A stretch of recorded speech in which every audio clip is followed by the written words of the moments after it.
kemudian ada kegiatan terkait dengan eh, pemilu ini, Ya. tidak boleh di luar dinas kita dekat dengan seseorang, Yang nanti menjadi calon. ya nanti publik menilai lain gitu. Jadi salah Oke. satu contoh kecilnya seperti itu. Oke, dan ini sudah disiapkan dan ini sudah disosialisasikan sesering mungkin Iya, karena kita udah akan sudah mulai. sudah mulai.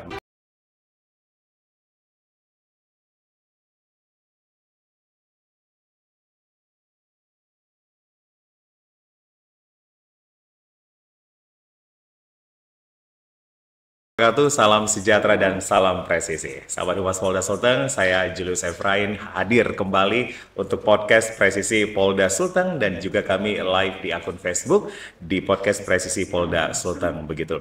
Nah, di edisi kali ini kita akan membahas satu bidang lagi begitu yang ada di tubuh institusi Polri ataupun juga secara spesifik secara khusus di Polda Sulteng yaitu Propam. Nah, katanya ini secara apa ya, bahasa masyarakat dia ada polisinya polisi begitu. Nah, nanti saya akan cross check ya kebenaran ini apakah benar atau tidak begitu.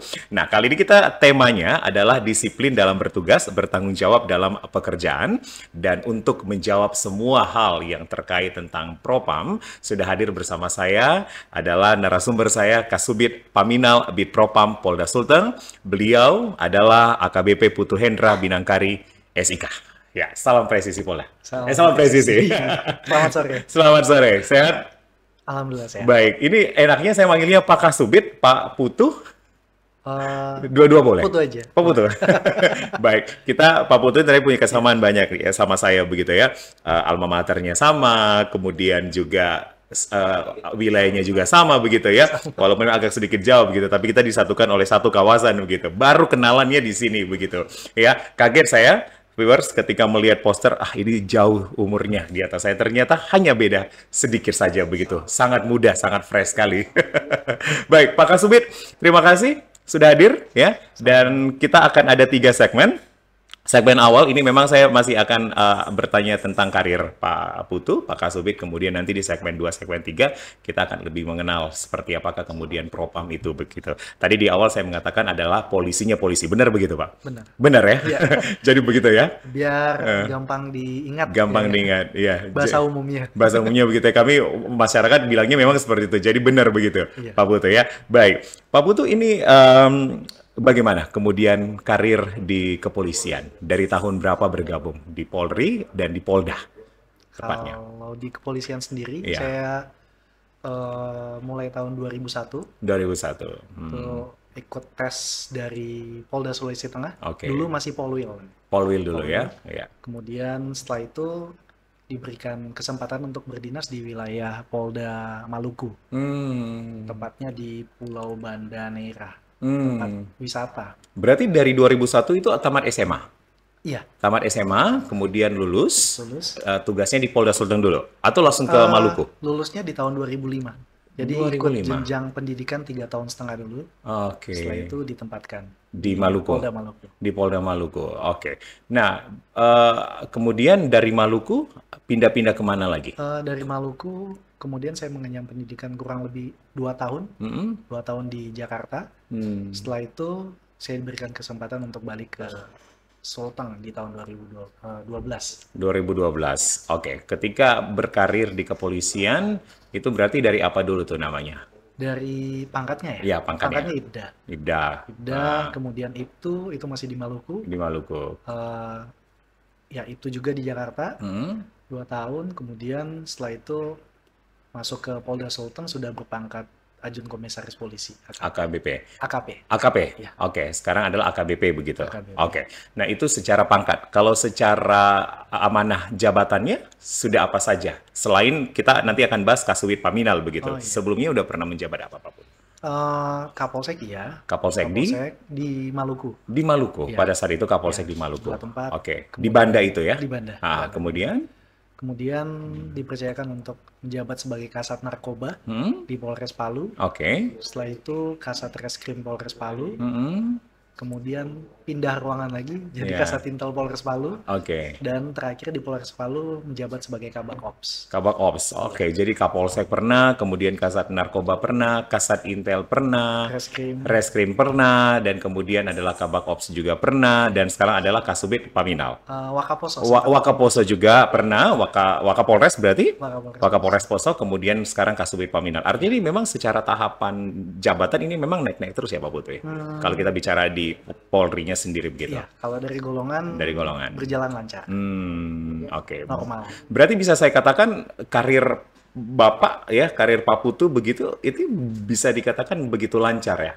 Artinya dari usia juga kita lihatnya, indikatornya dari usia ya, kemudian juga dari prestasi, bahkan dari jabatan amanah yang dipegang, ini sepertinya enak aja begitu jalannya ya. Normal, alhamdulillah. Normal ya. Doa dari teman-teman yang lain. Bukan doa Pak Putu. Ya doa kita, tapi kan dibantu sama doa teman-teman kerja yang lain, teman-teman anggota.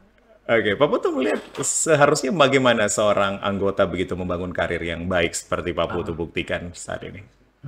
Kalau pribadi ya, saya berbicara pribadi dulu, terkait dengan bangun karir mulai dari diri sendiri. Yang pertama, hal yang terus saya lakukan sampai dengan saat ini paling simpel ya, alhamdulillah sampai dengan saat ini orang tua kan masih ada. Ya, dua-dua masih ada ya. Alhamdulillah, puji Tuhan begitu. Sebelum ke kantor pasti saya harus ketemu sama orang tua dulu. Harus salam dulu, pamit ke kantor. Tapi tidak serumah sama orang tua? Enggak, beda rumah. Beda berdepan-depanan. Kemudian? Terus yang kedua, otomatis saya lebih menanamkan di diri saya bahwa ketika kita memuliakan orang tua dan selebihnya memberikan sedekah, otomatis kita akan dimudahkan. Kenapa itu? Karena prinsip saya pemikiran, karena kalau seandainya kita memuliakan orang tua, kan kita tidak ada salahnya. Jadi semuanya itu benar. Jadi harus kita muliakan, otomatis mulai dari awal sampai dengan selesai kegiatan yang saya rasakan pribadi semuanya dilancarkan. Berarti rutinitas pagi berarti sebelum ke kantor atau sebelum beraktivitas itu harus ketemu sama orang tua dulu. Manggilnya Bapak Ibu. Iya, biasa kalau di Bali manggilnya Bapak dan Ibu begitu ya. Kebetulan Bapak Bali, Ibu Kaili Poso. Jadi ada kultur budaya yang kemudian bercampur, penggabungan begitu ya. Baik. Nah, kalau kita kemudian bicara tentang semua jabatan yang dipegang Pak Putu, Kapolsek, ya kemudian Kasat Narkoba, Reskrim, Intel, Wakap, pernah juga sekarang Kasubit Paminal, kalau disuruh memilih, yang mana kira-kira yang paling enak dari semua jabatan ini? Semua jabatan itu enak. Semua jabatan itu bagus. Kalau pribadi saya tidak ada perbedaan antara jabatan satu yang lain. Namun saya lebih menjiwai karena kemungkinan sekolah saya ya, dasar sekolah saya, kejuruan saya di Propam, otomatis saya lebih lama berdinas di Propam. Sampai dengan saat ini kurang lebih 7 tahun. Sudah 7 tahun di Propam. Di Polda lain pun, ketika saya berdinas di Polda lain, kemarin di Polda Nusa Tenggara Timur, itu saya menjabat Kasubit Paminal juga. Berarti Kasubit Paminal ini bukan pertama kali di Polda Sulteng? Bukan. Sudah ke berapa kali? Di Polda Sulteng sudah yang ketiga, kemudian di Polda lain sekali, jadi 4 kali. Jadi Kasubit Paminal di Polda Sulteng, kemudian pindah lagi dulu, balik lagi Kasubit Paminal, pindah lagi, dan akhirnya di NTT juga menjadi Kasubit Paminal. Ini adalah Kasubit Paminal yang keempat kali. Nah itu gimana itu kemudian akhirnya mutasi, rotasi yang Pak Putu lakukan, dan ujung-ujungnya saat ini kembali lagi nih, gitu. Ya kalau dilihat dari, ya bukan berbicara masalah kebutuhan organisasi, namun mungkin kita dilihat, karena saya juga pernah di SDM, jadi kita lihat, riwayat yang bersangkutan ini, jenjang pendidikannya, kejuruannya apa? Kejuruannya spesifikasinya di apa? Di Propam. Di Propam ini DSP-nya sekian, belum memenuhi standar untuk, contohnya untuk personil itu, ada di Propam itu. Ini ada, yang dari luar dia mempunyai kejuruan di Propam, ya udah tetap, namun tetap melihat rekam jejak. Jadi dilihat rekam jejak selama berdinas. Berarti memang spiritnya ini adalah spiritnya Propam gitu ya? Karena kejuruannya gitu, karena kejuruan. ya. Kemudian juga 4 kali sebelumnya, 3 kali sebelumnya, dan ini keempat kali. Artinya benar-benar ini di propam harusnya begitu ya. Di Humas juga pernah. Di Humas pernah? Oh, Oh begitu ya? Ini coba Pak Putu yang wawancara saya kalau begitu. Baik, oke. Kalau kita bicara tentang keluarga sekarang, Pak Putu, ya, istri 1, ya, anak berapa? Anak 4. 4. Udah sebesar apa? Yang besar di kelas 5 SD. Paling tua ya? Kemudian kelas 3, kelas 1, dan yang paling kecil 1 tahun 2 bulan. Berapa putra, berapa putri? 3 putri, 1 putra. 3 putri, 1 putra. Yang putranya yang paling kecil? Paling kecil. Oke, itu kira-kira ini, walaupun masih yang putra yang paling kecil umur berapa Pak Putu? Yang paling kecil 1 tahun 2 bulan. Kira-kira ini kan mungkin 19 tahun lagi atau 20 tahun lagi. Akankah ada sedikit paksaan untuk mengikuti jejak sang ayah nantinya? Kemungkinan tidak. Atau putrinya mungkin? Nanti berikan kebebasan. Kebebasan ya. Baik. Pola asuh yang Pak Putu terapkan seperti apa kemudian di keluarga begitu? Karena kalau kita lihat dari runutan umur ini kan nggak jauh-jauh beda ya. 5 tahun yang paling besar ya. 5 tahun, kemudian... sorry, berapa tahun? 13 tahun. Oh sorry, 13 tahun. 12. Kemudian yang kedua? Kemudian yang kedua kelas 3. Umur berapa itu Pak Putu? Terus kelas 1. Ya, nggak beda-beda jauh berarti secara umur gitu ya. Gimana kemudian Pak Putu parentingnya, pola asuh kepada anak-anak yang putri-putri yang udah mulai besar begitu? Lebih ke pemerataan sih. Jadi tidak ada perbedaan antara satu yang lain. Kemudian disiplin waktu. Disiplin waktu ya mungkin mulai dari jam boleh melihat TV di jam atau berapa, gadget. Kemudian hal-hal yang lebih ke kalau masih anak-anak, udah bebas bermain, nikmati masa anak-anak. Jadi tidak sekaku apa. Kemudian komunikasi. Komunikasi yang paling penting komunikasi. Kenapa komunikasi itu yang paling penting di keluarga seorang Kasuit Paminal? Karena komunikasi itu yang saya anggap pribadi, kalau seandainya kita sudah membuat sumbatan komunikasi, terutama dengan anak, otomatis kita tidak akan mendapat informasi-informasi apa yang diinginkan anak tersebut atau anak kita tersebut. Jadi saya lebih membuka lebar-lebar pintu komunikasi antara saya dengan... Biasanya di waktu kapan begitu berkomunikasi secara intens dengan keluarga? Saat makan pagi mungkin, atau makan malam, atau saat kapan nonton TV? Setelah sholat subuh. Oke. Jadi setelah sholat subuh, komunikasi. Berarti breakfast ya? Enggak. Oh, setelah sholat subuh? Iya. Oke, berarti belum makan pagi nih sama-sama? Belum. Nah, kemudian komunikasi itu sekitar 10 sampai 15 menit. Setelah itu kegiatan mandiri persiapan masing-masing. Kemudian sarapan, baru ke tempat aktivitas masing-masing. Baik, ini memang cocok berarti dengan tema kita adalah disiplin dalam bertugas, bertanggung jawab dalam pekerjaan. Artinya saya bisa sedikit memberikan summary di awal di segmen 1 begitu. Sahabat Humas Polda Sulteng, Pak Putu pun juga sangat responsibel begitu, tanggung jawab dalam keluarga, dan ini membuat karir Pak Putu berjalan seperti normal dan kemudian berjalan lancar begitu Pak ya, dan kemudian sudah dipercayakan menjadi Kasubit Paminal selama 4 kali begitu. Nanti pokoknya saya masih akan terus menggali Pak Putu dulu di segmen 1 begitu. Ibu mohon izin rumah tangga? Rumah tangga. Atau punya aktivitas lain juga? Rumah tangga, wira swasta. Wira swasta. Baik. Nah, bagaimana kemudian Pak Putu sampai saat ini begitu ya menjaga keharmonisan dari rumah tangga? Kalau apa yang biasanya dilakukan, ada quality time ya selain komunikasi pasti ya bersama ibu? Lebih ke perubahan suasana. Perubahan suasana ketika mungkin yaudah kita sudah biasa di rumah berkomunikasi, yaudah kita ke tempat lain, kemudian bawa anak-anak dan lain sebagainya. Lebih ke ada sela-sela waktu yang diisi buat istri dan anak-anak. Kemudian itu lagi, jadi ada keterbukaan. Keterbukaan ya contohnya mulai dari gadget, komunikasi lagi. Itu kita tidak ada gap. Batasan terkait dengan saya punya kunci ini nih, udah. Tapi saling mengerti, saling tidak melihat sisi-sisi yang lain. Komunikasi, balik lagi ke komunikasi. Keterbukaan itu paling penting. Dan itu mungkin Pak Putu bawa dalam pekerjaan juga mungkin ya, membawai banyaknya anggota di Propam begitu, itu pun juga Pak Putu menerapkan komunikasi dan keterbukaan.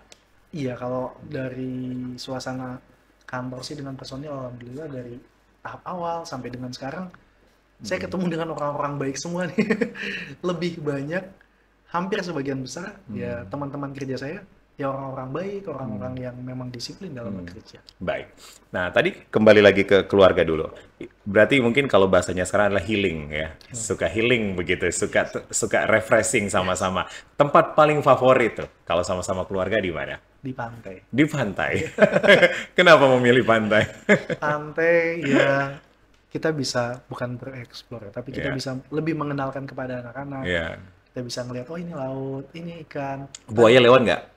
Buaya Pernah mungkin. buaya pernah, tapi bukan di pantai, Oh gitu. di sungai. Kemudian Pak Putu jadi menyukai pantai ya? Menyukai. Karena mungkin lebih open air, pasti lebih terbuka begitu ya? Oke. Ada tempat tujuan selain pantai yang biasanya menjadi favorit? Atau memang hanya pantai saja? Saya pribadi atau dengan Pribadi atau kalau dengan keluarga? pribadi, Iya. di samping pantai saya Iya. tetap ya explore ke gunung-gunung yang ada di Oh, Palu oke, sini. oke. Saya dengar ini katanya pecinta motor trail juga nih. Iya. Iya. Udah kemana-mana aja nih Paling tripnya, jauh rutenya. Bukit Tinggi. Oke. Bukit Tinggi. Bukit Tinggi Padang, Padang. maksudnya Sumatera Barat. Padang. Oke, jadi udah sampai ke sana tuh. Sudah. Oke, itu kejuaraan resmi atau hanya sekedar main saja? Itu resmi, Resmi tapi ya? kategorinya bukan kejuaraan, Heeh. tapi off-road Off-road. selama 16 hari. Oke. Jadi menghabiskan waktu selain dengan keluarga adalah trail. Trail. Berapa jam itu biasanya nge-trail itu? Trail di hari-hari libur, contohnya di Sabtu atau Minggu, kita bisa menghabiskan waktu 6 jam, 5-6 jam. Istri suka komplain nggak? Istri Biasanya kan kalau motor trail itu kan biasanya modifikasi, ada alat baru, bahan baru. Biasanya beli-belinya itu dikomplain nggak sama Oh, ibu enggak. nggak? Belum pernah. Oh, belum Mudah-mudahan pernah? enggak.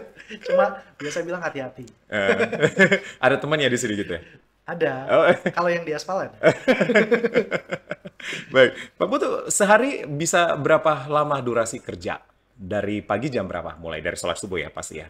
Kalau kerjanya udah mulai dari jam 8, Dari jam 8, ya. Kemudian kemudian biasanya pulang ya, jam berapa estimasi waktu per hari? pulang biasa di jam setengah 4. Biasanya setelah bada asar, basar, baru balik. Baru balik. Iya. Oke, artinya dengan banyaknya waktu begitu, kemudian Pak Putu pulang ke rumah, ini kembali membangun komunikasi dengan keluarga. Baik, kita akan masuk di segmen 2. Nah, kali ini, viewer, sahabat Humas Polda Sulteng, saya tentunya akan lebih banyak bertanya tentang seperti apakah kemudian bidang propam di Kepolisian Daerah Provinsi Sulawesi Tengah dengan tema masih yang sama, disiplin dalam bertugas, bertanggung jawab dalam pekerjaan. Stay tune. Banyak mendengarkan cerita karir pekerjaan seorang Kasubit Paminal, Pak AKBP Putu Hendra Binangkari SIK. Beliau selain hari ini atau saat ini menjabat sebagai Kasubit Paminal, pernah jadi Kapolsek, kemudian Kasat Narkoba, Reskrim, Intel juga ya, Wakapolres di Poso juga begitu. Dan tentunya apa yang disajikan atau dilakukan beliau dalam rumah ya, membangun keluarga begitu, disiplin dan komunikasi, ini juga pasti dibangun beliau dalam pekerjaan. Nah, kali ini kita akan langsung saja nih mengulik seperti apakah kemudian propam itu yang apakah ditakuti gitu ya, paling ditakuti di ya, instansi ini, di institusi ini, atau seperti apa begitu. Baik, Pak Putu, Kasubit Paminal Bid Propam. Ya, kita bicara propam. Propam itu berarti salah satu bidang yang ada di kepolisian gitu ya, baik di Polri ataupun juga di Polda. Kita bicara Polda aja lah khususnya begitu. Nah, ada berapa subit untuk propam sendiri? Subit ada 3. Oke. Mulai dari subit Provos, kemudian ada subit Watprov dan Paminal. Paminal berarti dipegang saat ini oleh Pak Putu. Benar, ya. Oke, propam itu kepanjangannya adalah propam. Jadi propam kita dibagi 3. Oh, dibagi 3. Masuk dalam penanganan internal, Iya. itu ada di fungsi Paminal. Mhm. Kemudian penegakan disiplin, itu ada di Provos, yang biasa bilang polisinya. Polisi Oh biasa gitu. Biasa kan kita bingung tuh antara propam dan provos itu kan Provos, biasa iya. kita bingung bedakannya begitu. Itu sama. Sama. Namun propam ini, Provos ini subit dari propam, Iya. yang lebih ke peraturan disiplin. Jadi menegakkan peraturan disiplin dalam lingkup Polda. Kemudian ada lagi fungsi atau subit Watprov, di mana lebih condong ke masalah kode etik, masalah kode etik dan melaksanakan audit investigasi terkait dengan mungkin adanya laporan pengaduan dari masyarakat yang dugaan ketidakprofesionalan seorang anggota atau oknum dari penyidik, itu akan dilakukan audit dari Subdit Watprov. Baik. Ya. Berarti di semua jajaran kepolisian daerah berarti ada 3 subdit semuanya. Betul. Itu sama, ya. Oke. Nah, untuk Kabid Propam sendiri di Polda Sulteng adalah Kombes Pol Ian Rizkian Milyardin. Benar ya? Dan kemudian Pak Putu ini adalah di second line atau baris kedua dari Kabid Propam dan sekarang menjabat menjadi Kasubit Paminal. Nah, tugas Propam Polda Sulteng itu apa saja begitu Pak Putu? Tugas Propam Polda Sulteng itu membina, kemudian melaksanakan pengamanan internal yang dilakukan Paminal tadi, kemudian penegakan disiplin, dan pertanggungjawaban kode etik profesi di lingkungan Polda. Jadi termasuk juga pada pelayanan masyarakat. Pelayanan masyarakat ada Subak Yanduan di situ. Lebih ke internal. Berarti bagaimana tuh? Artinya ranahnya memang hanya khusus penanganan untuk anggota saja? Benar. Oke, jadi tidak keluar, tidak menangani masyarakat secara umum begitu? Lebih ke, kalau kita bersentuhan dengan masyarakat, lebih ke Yanduan. Yanduan, pelayanan, pengaduan. Masyarakat, ya, pengaduan masyarakat terkait mungkin ketidakprofesionalan dari salah satu anggota begitu. Ya. Nah, itu kemudian masyarakat mengadu dan akhirnya ini adalah tanggung jawab dari Propam sendiri yang kemudian untuk melakukan penanganan seperti begitu. Oke. Nah, kemudian tadi sudah dijelaskan ada 3 subdit ya, ada Paminal, Pak Putu, kemudian Watprov oleh siapa yang menjadi Kasubit? Kasubit Watprov. Ya. Oke, kemudian satunya lagi Pak Awaludin. Pak Awaludin di Provos. Oke, jadi 3 ini memang saling bersinergi begitu Pak ya, saling ada lintas subdit begitu. Nah, Pak Wayan tadi, Pak Wayan. Oh sorry, Pak Wayan, baik. Untuk meningkatkan kedisiplinan anggota Polri dalam bertugas, ada nggak kemudian membangun skala-skala prioritas Pak dari Propam sendiri? Tidak hanya dari Paminal aja Pak ya, kita bicara satu tubuh begitu Propam Pak ya.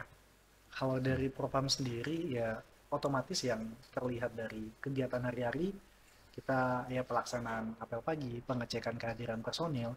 Namun di pelaksanaan apel pagi itu kita tetap melakukan pengecekan ke fungsi-fungsi yang lain. Jadi yang pertama tuh hadir dulu gitu. Jadi disiplin waktu hadir dulu. Kalau seandainya tidak disiplin waktu, dimulai dengan ketidakdisiplinan waktu, otomatis dengan sendirinya hal-hal yang lain akan tertunda. Jadi menunda satu pekerjaan akan menumpuk pekerjaan yang lain. Jadi dimulai dari pagi hari. Itu sudah dilaksanakan oleh fungsi Provos. Jadi di 3 subdit itu sudah berperan. Apel pagi biasanya begitu? Iya. Emang banyak yang biasanya tidak hadir apel pagi? Kalau tidak hadir ada, namun lebih banyak tidak sengaja, terlambat. Karena setelah kita cek tidak.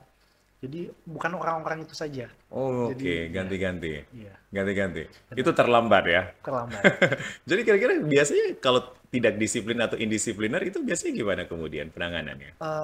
Penanganannya itu melalui Provos. Jadi sebenarnya ada yang dilakukan namanya tindakan disiplin. Oke. Namun tindakan disiplin tersebut itu tidak menghapus hukuman disiplin.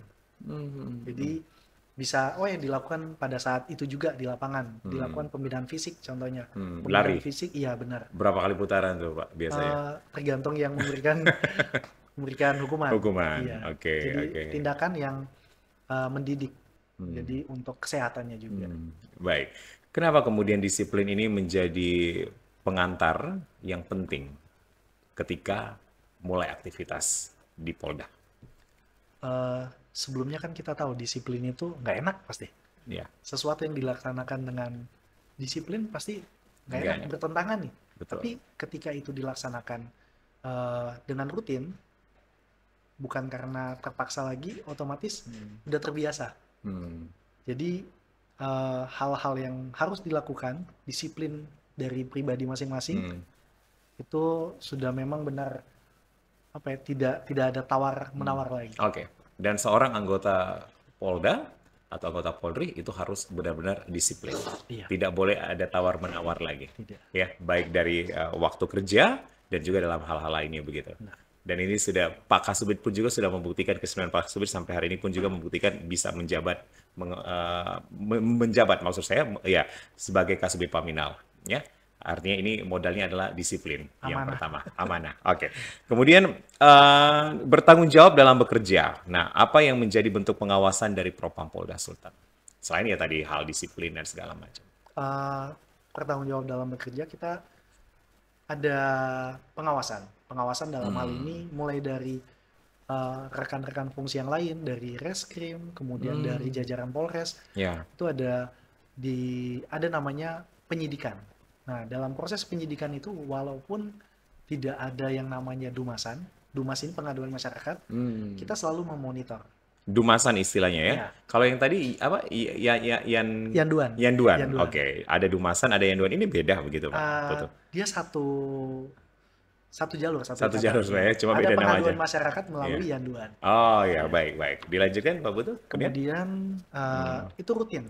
Rutin dilakukan dan per 3 bulan itu ada kita mengirim surat ke jajaran terkait dengan proses atau kegiatan yang menonjol di wilayah, sekaligus mengingatkan hal-hal yang saat ini menjadi atensi dari pimpinan. Contohnya bergaya hidup. Nah, ini viral. Ini sebenarnya menjadi pertanyaan saya nanti selanjutnya ini. Ya, dilanjutkan dulu Pak Kasubit. Itu rutin dilakukan. Kemudian kita punya di jajaran tuh, contohnya saya berikan contoh di jajaran Polres itu ada fungsi Propam juga di situ. Polres. Makanya untuk mempermudah komunikasi, kami selalu berkomunikasi dengan Kasih Propam, baik dari itu Proposnya ataupun Paminalnya. Oke. Berarti kalau di Polda Kasubit. Iya, benar. Iya, dari Kabid dulu ya. Kemudian ada Kasubit. Nah, kalau udah ke Polres berarti jadinya Kasih Propam. Kasih Propam. Oke. Kemudian kalau kita bicara tentang pelanggaran sendiri, selain tadi indisipliner ya, ada biasanya apel pagi masih ditemukan ada yang terlambat ya, walaupun juga nggak terlalu sering mungkin begitu ya Pak Putu ya, nggak banyak dan biasa berubah-berubah. Ini mungkin faktor ketidaksengajaan ya. Nah, apa saja bentuk-bentuk pelanggaran yang biasanya terjadi begitu menjadi temuan? Kita bicara Polda, Polda Sultan. Kalau melihat tren pelanggaran lebih ke keluarga. Seperti? Tadi sempat disinggung tuh di awal sesi yang awal, bagaimana hubungan kita dengan keluarga. Malahan itu yang saat ini lebih menonjol. Sorry, saya bisa mengatakan ada KDRT atau saya salah begitu? KDRT bukan. Jarang terjadi. Lebih ke mana begitu? Lebih ke menelantarkan. Menelantarkan ini dengan alasan tertentu tidak balik lagi ke rumah, ternyata ada sesuatu di luar.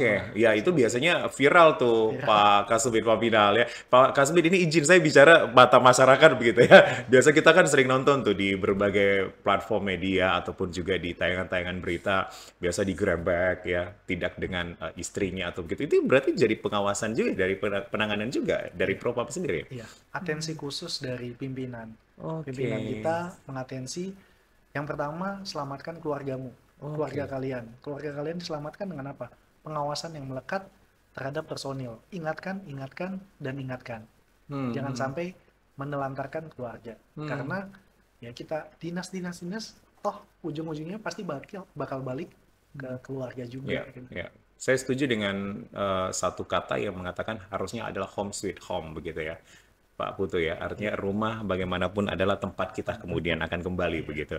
Nah ini yang biasanya terjadi ya, banyak yang kemudian ada anggota begitu, saya sebutnya oknum mungkin ya, yang kemudian menelantarkan keluarga, tidak balik lagi ya, atau ya terjadi kasus-kasus yang kemudian digrebek seperti itu biasanya terjadi begitu ya? Untuk tren sekarang ya. Trennya begitu, tren sekarang ya? Yang lebih, bukan banyak, namun yang trennya lebih diantara kasus yang ada, itu yang lebih banyak di antara kasus yang ada. Nah itu terus kalau ditemukan, itu dipanggil anggotanya? Dipanggil. Kita biasanya ngundang dari pihak lain dulu. Pengumpulan bahan keterangan dulu. Bahan bukti dulu. Ya, setelah itu baru kita sentuh anggota tersebut. Jadi dia nggak bisa ngelak lagi nih. Kalau kita langsung kepada calon terduga pelanggar, sebenarnya otomatis kan masih ada dia ngelak. Nanti kita belum dapat bucket. Jadi sistem yang kita buat seperti itu. Pak Kasubit, mohon izin nih, bisa dijawab apa enggak? Boleh? Di Polda juga terjadi di Sulteng? Di Polda Sulteng juga terjadi ini? Kasus ini? jajaran Polda Kasus ini sudah ada. menjadi tren saat ini? Kalau tren enggak. Enggak, Namun tapi kalau ada. ya, kalau didudukan dengan kasus contohnya narkoba, narkotika psikotropika, Iya. kemudian hal-hal yang lain, kemudian pidana, adanya penganiayaan dan lain sebagainya, yang tren lebih di atas itu Kasus tentang itu? keluarga. Ya. Oh, tentang keluarga. Wah. Saya shock sedikit begitu ya. Oke. Baik, kita nanti akan break, tapi masih ada beberapa menit ke depan. Jadi dipanggil dulu, dikumpulkan dulu bahan keterangan, bukti keterangan, bahan bukti, kemudian dipanggillah yang bersangkutan. Ya. Nah, biasanya setelah itu diprosesnya bagaimana? Proses kita biasanya melaksanakan pemeriksaan atau pengumpulan bahan keterangan di Subit Paminal. Oke. Setelah itu kita ajukan dalam bentuk laporan hasil penyelidikan atau LHP. Setelah itu nanti turun yang namanya disposisi atau perintah langsung melalui surat dari Kabid Propam. Oke. Kabid Propam ditembuskan juga ke pimpinan di atas. Baik. Oke, berarti ada dua nih yang tadi sudah dibahas. Indisipliner, ya misalnya terlambat dan segala macam atau lalai dalam bertugas. Kemudian kasus keluarga. Kode etik. Kode etik, ya. Narkoba juga ada temuannya hingga saat ini. Narkoba ada, tetap ada. Tapi tidak begitu banyak. Lebih yang kita temukan narkoba nih bukan pelanggar yang baru, bukan. Jadi yang sudah berulang kali. Anggota ya? Iya. Berulang kali. Berulang kali. Nah, contohnya salah satu anggota tersebut sudah dijatuhi, dikenakan sanksi untuk pemberhentian dengan tidak hormat. PTDH. Iya. Namun pada masa menunggu itu yang bersangkutan melakukan lagi. Iya. Itu apa? Pemakai atau pengedar? Lebih ke pemakai. Lebih ke pemakai. Banyak jumlahnya kasusnya? Tidak. Tidak banyak. Iya. Oke. Selain itu ada lagi? Tipe-tipe pelanggaran, jenis pelanggaran? Lebih ke situ sih. Lebih ke keluarga lagi yang banyak ya. Oke, baik. Kita masih akan ada satu segmen lagi bersama Pak Putu, Kasubit Paminal ya. Nanti saya akan lebih luas lagi dan lebih dalam lagi, lebih spesifik lagi. Kenapa kemudian Propam ini memang harus mengawasi polisi begitu atau anggota di dalamnya. Kami segera kembali tetap di podcast Presisi Polda Sulteng.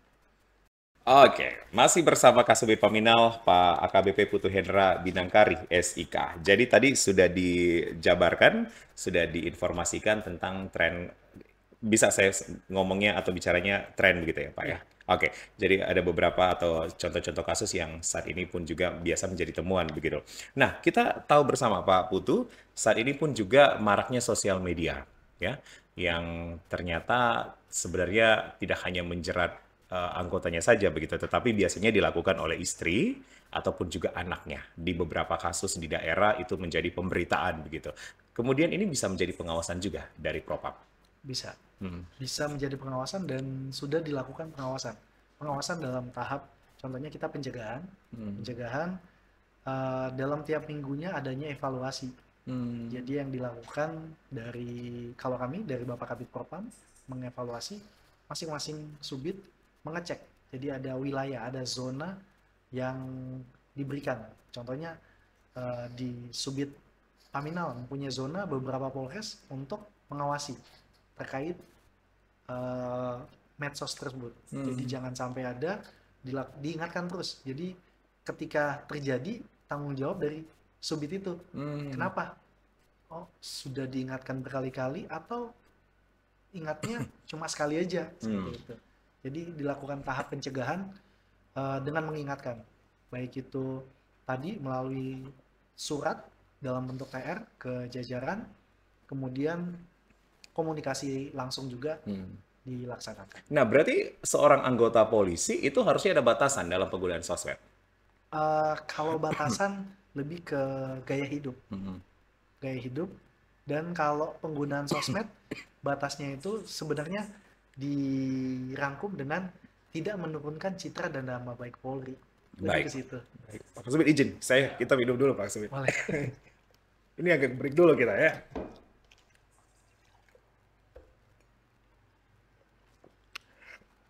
Baik, saya lanjutkan lagi.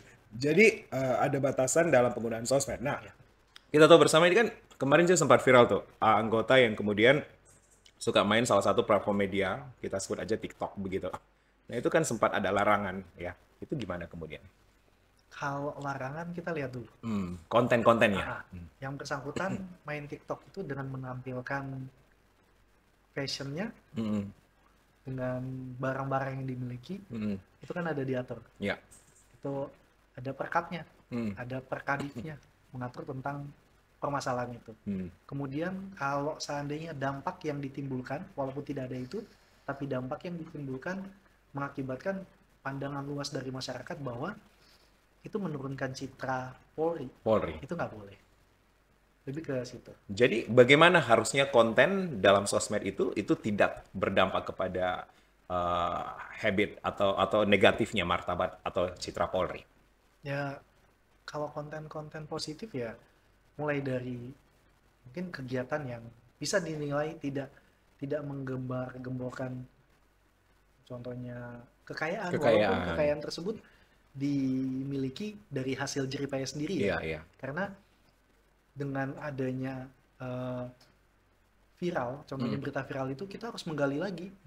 Jadi harus ada penjelasan. Jadi apa ya, kayak ruang jawab gitu. Tapi ruang jawab ini membutuhkan waktu yang tidak singkat. Otomatis ada ketidakpercayaan publik atau turunnya citra Polri di mata masyarakat dalam beberapa hari sebelum ada jawaban itu. Makanya kita lebih mengingatkan, ya sudah, kalau gunakan medsos silakan, tidak dilarang, silakan, itu bagus. Tapi gunakan yang secukupnya, yang tidak dan sewajarnya. Baik, secukupnya dan sewajarnya. Dan kontennya harus positif. Betul. Jangan konten-konten yang kemudian ini mengakibatkan tanda tanya dan akhirnya adanya ruang jawab yang lama begitu, ya. Kemudian ada klarifikasi di dalamnya. Nah, itu kalau berkaitan dengan anggotanya. Tapi biasanya istri-istri itu pun juga diawasi, termasuk anak. Ya, kalau istri kita mengingatkan dari suaminya masing-masing. Suaminya masing-masing, karena walaupun yang bersangkutan tidak menjadi anggota Polri, namun predikat jadi Ibu Bayangkari tetap melekat. Termasuk anak. Ya. Dan ketika ada istri ataupun juga anak yang kecolongan dalam bersosmed atau mungkin berperilaku yang buruk begitu di luar, ini pasti akibatnya punishment-nya ke anggotanya langsung. Harus melalui tahap penyelidikan lagi. Jadi tidak semerta kesalahan istri menjadi kesalahan suami, tidak. Kita lihat dulu porsinya seperti apa, kesalahannya itu bentuknya apa, dan historinya seperti apa. Kesalahan itu terbuat. Sudah diingatkan suaminya, sudah beberapa kali, tapi tetap dilaksanakan istrinya. Berarti semata-mata bukan kurangnya pengawasan, tapi memang pesan dari pribadi istri itu. Berarti dilihat dulu historinya, dilihat dulu rekam jejaknya, ini bagaimana, kemudian nanti diambil tindak lanjutnya seperti apa. Nah, biasanya dengan kasus-kasus begitu, Pak Kasubit atau Pak Putu, itu apa punishment yang kemudian diberikan biasanya begitu, mulai dari yang ringan sampai yang paling berat itu seperti apa? Kita ada 2 tahap, baik disiplin dengan kode etik. Kita sering ke kode etik. Kode etik itu juga diatur ancaman-ancamannya ada di situ. Jadi pidana? Tidak. Apa, penurunan jabatan atau mulai dari apa itu? Kita sebutnya bagaimana kalau di Polri? Mulai dari permintaan maaf, baik secara lisan ataupun tulisan, kemudian ada mutasi yang bersifat demosi, ya, adanya penundaan gaji berkala dan sebagainya. Itu akan diputuskan pada saat sidang kode etik ataupun disiplin. Itu adalah jenis-jenis hukuman ya. Baik. Biasa kita mengenal dengan kata PTDH. Nah, ini kan seringkali kita dengar kalau ada kasus yang kemudian melibatkan anggota, itu pasti biasanya penyebutannya adalah PTDH atau pemberhentian dengan tidak hormat begitu. Itu seperti apa kemudian seseorang atau seorang anggota yang akhirnya mendapatkan kasus atau hukuman PTDH begitu? Kalau dilihat dari ancamannya itu sudah jelas. Contohnya masuk dalam ranah kode etik profesi. Jadi yang bersangkutan terpenuhi unsurnya bahwa yang bersangkutan layak jadi untuk dilakukan PTDH. Namun tidak semerta langsung di PTDH, tidak. PTDH ini berarti keluar dari kepolisian? Iya, dengan tidak hormat. Dipecat. Iya, ada PDH, Pemberhentian dengan hormat? Dengan hormat itu menerima hak-haknya, pensiun dan lain sebagainya. Oke. Tapi yang bersangkutan sudah tidak lagi menjadi anggota polisi begitu. Kalau PTDH, pemberian tidak dengan hormat, ini tidak menerima lagi hak-haknya. Nah, itu biasanya kasus apa yang akhirnya ada PTDH-nya begitu, Pak Kasubit? Contohnya salah satu mulai dari yang terberat, adanya tindak pidana. Tindak pidana yang mengikat. Contohnya ancaman hukuman 4 tahun, lebih dari 4 tahun. Contohnya seperti itu. Kemudian ada juga di luar pidana yang bersangkutan mangkir dari tugas. Sudah berbulan-bulan. Contohnya udah sekali dalam 30 hari tidak masuk, kemudian diproses, putus lagi disiplinnya, kemudian selama 3 kali. Yang keempat berulang, itu sudah bisa dilakukan PTDH. Namun tidak secepat itu. Ada proses. Ada banding. Benar. Dan juga mungkin ada rekomendasi yang mungkin dilakukan berbagai pihak begitu. Tapi kalau kita melihat di Polda Sulteng sendiri, sudah pernah ada yang kemudian dilakukan PTDH? PTDH iya, sudah ada. Sudah ada. Jadi lebih ke terkait masalah tindak pidana. Karena lebih dari 4 tahun. Iya. Ancamannya. Baik. Pak Kasubit, saya sebenarnya tidak ingin lagi, kita nggak usah terlalu panjang gitu, atau secara dalam lagi mengingat kasus yang kemudian kemarin-kemarin, ini secara institusi Polri, secara umum begitu. Ya, namun elektabilitas atau kemudian tingkat kepercayaan masyarakat dengan kasus yang dulu sempat turun begitu. Nah, bagaimanakah kemudian Propam sendiri atau Polri sendiri itu harus meningkatkan martabat citra, sehingga masyarakat bisa percaya kembali? Sebenarnya simpel. Udah jalankan aja visi dan misi yang diturunkan dari Bapak Kapolri, kemudian ada juga Bapak Kapolda. Kita tidak mempunyai visi dan misi sendiri, ya kita jalankan aja visi dan misinya beliau, kita laksanakan dengan baik, udah terjawab semua. Tanpa ada inovasi yang lain, laksanakan aja visi dan misi dengan baik dan benar, udah. Objektif, dipercaya dan partisipasi mungkin di dalamnya gitu. Otomatis masyarakat kepercayaan publik akan kembali. Tapi kalau melihat survei sekarang, kepercayaan publik meningkat ya? Alhamdulillah. Iya, setelah kemarin gembar-gembor kasusnya yang begitu luar biasa, akhirnya udah bisa meningkat. Tapi memang ada jaminan untuk kami bisa selalu percaya kepada Polri? Insya Allah. Harusnya begitu ya? Harusnya aman. Iya. Karena bagaimanapun juga adalah Polri adalah yang kemudian menjaga kamtimas kami sebagai warga begitu. Nah, ini kan tahun 2023, 2024 kita masuk dalam tahun politik. Dari Propam sendiri akan ada treatment-treatment khusus begitu menghadapi tahun yang panas begitu, atau waktu-waktu yang panas ini? Terkait dengan tahun yang tadi disebutkan, netralitas itu sangat dudukannya nomor 1. Jadi nanti akan ada mulai dari surat, kemudian ada akan tim turun untuk sosialisasi. Contohnya ada hal-hal yang kecil, mulai dari berpose, foto, anggotanya ya, foto, ya biasa kan tidak sampai ataupun lupa. Bahwa itu tidak boleh. Kecolongan. Iya, kecolongan. Jadi biasa jarinya begini atau begini tuh. Jadi kita harus mengingatkan ya kapasitasnya seperti apa. Jangan sampai ada opini publik bahwa yang bersangkutan tidak netral. Jadi tugas kita melakukan pencegahan. Jadi bukan cuma pembinaan, melakukan pencegahan itu yang kita akan ingatkan. Contohnya, oh iya kalau seperti ini berpose hati-hati loh. Kemudian ada kegiatan terkait dengan pemilu ini tidak boleh di luar dinas kita dekat dengan seseorang nanti yang menjadi calon. Ya, nanti publik menilai lain gitu. Jadi salah satu contoh kecilnya seperti itu. Dan ini sudah disiapkan dan ini sudah disosialisasikan sesering mungkin karena kita udah akan sudah mulai menghadapi 2024 pemilu yang kemudian ada pileg, ada pilkada, dan juga nanti ada pemilihan presiden begitu. Baik, Pak Kasubit, saya membaca dalam satu artikel begitu, kemudian Pak Kasubit bersama dengan Kombes Pol Ian Rizkian, Pak Kabid Propam, ya, ini melakukan kunjungan juga beberapa hari lalu atau minggu lalu ke Denpom 13.2 Palu dan Denpom Angkatan Laut. Nah, ini kenapa kemudian harus menjaga sinergitas dengan TNI begitu? Tujuannya apa? Sinergitas, jadi dengan TNI, jadi kita ini harus jalan nih, sounding sama kakak-kakak kita nih.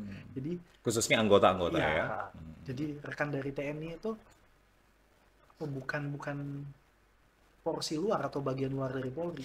Kami tidak bisa berdiri dan berjalan sendiri tanpa ada bantuan dari rekan-rekan TNI. Jadi selalu yang diingatkan pimpinan, baik itu dari Mabes Polri ataupun pimpinan tertinggi di Polda Sulawesi Tengah, tidak ada tawar-menawar tentang sinergitas TNI Polri.